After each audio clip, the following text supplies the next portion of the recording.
சாய் பக்தர்கள் அனைவருக்கும் அன்பான வணக்கங்கள். சம்பூர்ண ஸ்ரீ ஸ்ரீபாத ஸ்ரீ வல்லப சரிதாமிர்தம் 37வது அத்தியாயம். சின்னமஸ்தா தேவி பற்றிய வர்ணனை. பங்காரையா மற்றும் பங்காரம்மாவிடம் விடைபெற்று கொண்டு அவர்கள் அளித்த ஸ்ரீ ஸ்ரீபாதருடைய தோல் காலணிகளை எடுத்துக்கொண்டு எங்கள் பயணத்தை தொடர்ந்தோம். நாங்கள் ஒரு காட்டுப்பகுதியை கடந்தபோது ஒரு ஆலமரத்தடியில் ஓய்வெடுத்து கொண்டோம். சில யோகினிகள் கூட்டமாக அங்கு வந்தனர். அவர்கள் எங்களை பார்த்து, இது மிகவும் துன்பமான நேரம். நீங்கள் இந்த இடத்திற்கு வருவதற்கு தகுதியானவர்கள் கிடையாது. நாங்கள் இங்கு சின்னமஸ்தா தேவியை வணங்குகிறோம். அவள் மிகவும் இரகசியமான குணமுடையவள். ஆண்கள் இந்த இடத்தில் நுழைவதற்கு தடை செய்யப்பட்டுள்ளது. மேலும் இது ஒரு தெய்வீக நிலம். இங்கு யார் வந்தாலும் அவர்கள் உயிருடன் செல்ல மாட்டார்கள் என்று கூறினார்கள். இவற்றை கேட்டவுடன் எங்களுக்கு உயிர் சக்திகள் சென்று விட்டது போல் உணர்ந்தோம். பின்னர் ஒளி பொருந்திய ஒரு யோகினி அன்னை அங்கு வந்தாள். அவளுடைய கண்கள் எரியும் கரித்துண்டுகள் போல இருந்தன. அவளுடன் வந்த யோகினி கூட்டம் ஒரு சிறிய கூடையில் சின்னமஸ்தா தேவியின் சிலையை கொண்டு வந்தனர். பின்னர் அந்த யோகினி அன்னை, எப்படியோ இவர்கள் இங்கு வந்து விட்டனர், இவர்களுக்கு புடைவைகளையும் ரவிக்கைகளையும் கொடுங்கள் என்றாள். அவளின் ஆணைக்கிணங்க யோகினிகள் எங்களுக்கு புடவை மற்றும் ரவிக்கையை கொடுத்தனர். அங்கு எரிந்து கொண்டிருந்த நெருப்பில் எங்களுடைய துணிகளை எரிந்தனர். நாங்கள் புடவை மற்றும் ரவிக்கை அணிந்து கொண்டவுடன் எங்கள் உடல்களில் மாற்றங்கள் ஏற்பட்டன. எங்களுடைய ஆண் தன்மை மறைந்தது. எங்களுக்கு பெரிய மார்பகங்கள் உருவானது. பிறப்புறுப்புகளும் மாற்றமடைந்தது. எங்கள் உடல் பெண் உடலாக மாறியது.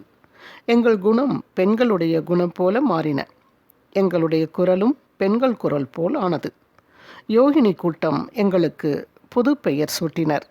அவர்கள் என்னை சங்கரம்மா என்றும் தர்மகுப்தரை தர்மம்மா என்றும் அழைத்தனர். எங்களுக்கு உண்பதற்கு மாமிசமும் குடிக்க மதுபானமும் அளிக்கப்பட்டது. சின்னமஸ்தாவின் முறையான வழிபாடு. பகலில் மனிதனாகவும் இரவில் புலியாகவும் உலாவும் மரள புலி பற்றி கேள்விப்பட்டிருக்கிறோம். ஆனால் இது போன்ற தெய்வ வழிபாடு இருக்கிறது என்றும் இவர்கள் போன்ற யோகினிகள் வெறும் தங்களுடைய விருப்பத்தினால் மட்டுமே ஆண்களை பெண்களாக மாற்ற முடியும் என்று யூகித்துக்கூட பார்த்ததில்லை. கனவில் கூட கண்டதில்லை. தீப்பந்தங்கள் ஏற்றப்பட்டன. பிரமிப்பு மற்றும் பயம் ஏற்படுத்தும் வகையில் வினோதமான நடனங்கள் அரங்கேறின. பின்னர் அந்த யோகினி அன்னை, மாறுகின்ற இந்த உலகத்தின் தலைவர்தான் கபந்தன். இந்த சக்தி சின்னமஸ்தா தேவி என்று அழைக்கப்படும். இந்த உலகத்தில் வளர்ச்சி மற்றும் அழிவு எப்போதும் தொடர்ந்து கொண்டே இருக்கும். அழிவு குறைந்தால் வளர்ச்சியின் அளவு அதிகரிக்கும். பின்னர் தான் புவனேஸ்வரி தேவி வெளிப்படுவாள். அதற்கு மாறாக அழிவு அதிகரித்து வளர்ச்சி குறையும் போது சின்னமஸ்தா தேவியின் முக்கியத்துவம் அதிகரிக்கும். அந்த மகா அன்னையின் உருவம் மிகவும் இரகசியமானது. ஒரு முறை பார்வதி தேவி அவள் தோழிகளுடன் மந்தாகினி நதிக்கு நீராடச் சென்றாள்.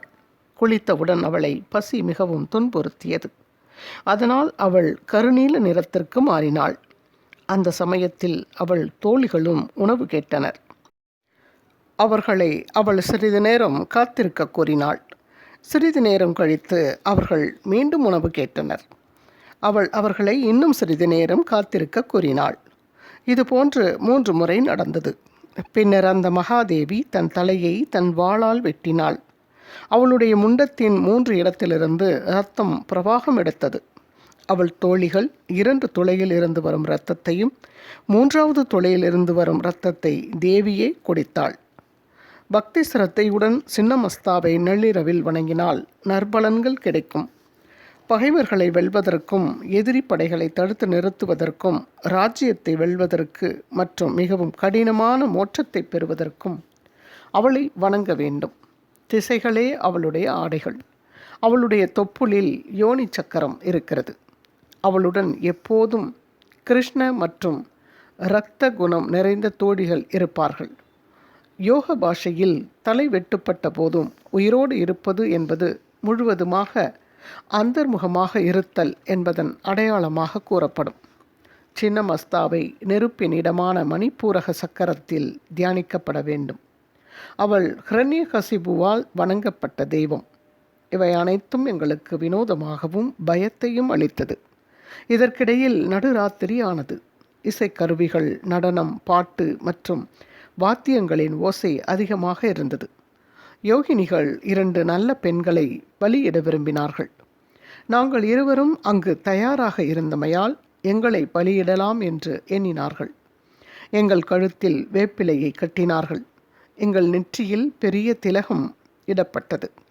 கூரிய கத்தியால் எங்களின் தலை துண்டிக்கப்பட்டது.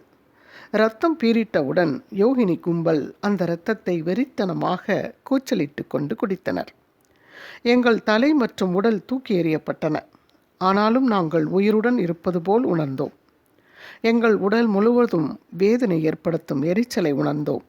அந்த யோகினி கும்பலின் மிகுந்த இழிவான மற்றும் மோசமான வேலைக்கு நாம் பலிகடா ஆகிவிட்டோம் என்று எண்ணினோம். பின்னர் எங்களுக்கு தூக்கம் அதிகரித்தது. அந்த தூக்க நிலையில் மங்கலாக ஒரு ஒளியை கண்டோம். அந்த ஒளி எங்களை நெருங்கிய போது அந்த யோகினி கூட்டம் மறைந்து காற்றில் உருகுவது போல அனுபவித்து உணர்ந்தோம். எங்கள் தலையும் உடலும் மீண்டும் ஒன்றானது. விடியலாக இன்னும் 2 அல்லது 3 நாளிகைகள் இருந்தன. நாங்கள் எப்போதும் தூங்கி எழுவது போல விழித்தெழுந்தோம். நாங்கள் புடவை மற்றும் ரவிக்கை அணிந்திருந்தோம். எங்களுடைய பெண் தன்மை மறையத் தொடங்கியது. எங்களுக்கு ஆண் தன்மை மீண்டும் அதிகரிக்கத் தொடங்கியது. எங்கள் துணிகள் எரிக்கப்பட்ட இடத்தில் ஆண்கள் அணியும் புது துணிகள் இருந்தன. எங்களுடைய குளியல் மற்றும் தினசரி வழிபாடுகள் மற்றும் சடங்குகளை முடித்துக்கொண்டு புது துணிகளை அணிந்து கொண்டோம். பின்னர் எங்களுடன் இன்னொரு பயணி சேர்ந்து கொண்டார். அவர், ஐயா, நேற்று நீங்கள் பார்த்தது அனைத்தும் ஒரு யோக நடைமுறை. இது மிகவும் இரகசியமான யோக பயன்பாடு. உங்கள் உடலில் உள்ள பெண் குணம் தூய்மையாக்கப்பட்டுவிட்டது. ஒவ்வொருவரிடமும் ஆண் மற்றும் பெண் தன்மை ஆகிய 2ம் இருக்கும். அந்த 2 குணங்களும் தூய்மையாக்கப்படாவிட்டால் பிரபஞ்சத்தின் சைதன்யம் நம்மிடம் பாயாது. அந்த குணங்கள் தூய்மையாக்கப்பட்டவுடன் எவ்வளவு தேவையோ அவ்வளவு பிரபஞ்ச சைத்தன்யத்தின் சக்தி உங்கள் உடலுக்குள் பாயத் துவங்கும். ஆன்மாவுக்கு ஆண் அல்லது பெண் என்ற பாகுபாடு கிடையாது. இதுதான் இந்த 2 குணங்களின் ஆதாரம் மற்றும் இவை 2ஐயும் மீறிய ஒன்று. ஸ்ரீபாத ஸ்ரீ வல்லபரின் கருணையினாலும் யோகினி கூட்டத்தின் அசாதாரணமான யோக நடைமுறைகளின் மூலமாகவும் ஒப்பற்ற அருளை பெற்றுள்ளீர்கள். மிக எளிதில் திறக்க முடியாத சூட்சும பாதை உங்களுக்கு திறந்துள்ளது. உங்களுக்கு வேறு என்ன வேண்டும்? உங்களுடைய மிகுந்த அதிர்ஷ்டத்தின் காரணத்தால் ஸ்ரீபாதருடைய தோல் செருப்புகள் உங்களிடம் இருக்கின்றன. நீங்கள் தோளாலான உடலின் சைதன்யத்திலிருந்து விடுவிக்கப்பட்டு தெய்வீக சைத்தன்யத்தின் பாய்ச்சலுடன் தொடர்பு பெற்றுவிட்டீர்கள். ஸ்ரீபாதருடைய லீலைகளை அவரால் மட்டுமே அறிந்து கொள்ள முடியும் என்றார். வெற்றி வெற்றி ஸ்ரீபாத ஸ்ரீ வல்லபருக்கு வெற்றி. இத்துடன் 37வது அத்தியாயம் நிறைவு பெறுகிறது. மீண்டும் அடுத்த அத்தியாயத்தில் உங்கள் அனைவரையும் சந்திக்கின்றேன். சாந்தி வெங்கடாச்சலம். குரு வாழ்க, குருவே துணை. ஓம் சாய்ராம். ஸ்ரீபாத ராஜம் சரணம் பிரபத்தியே.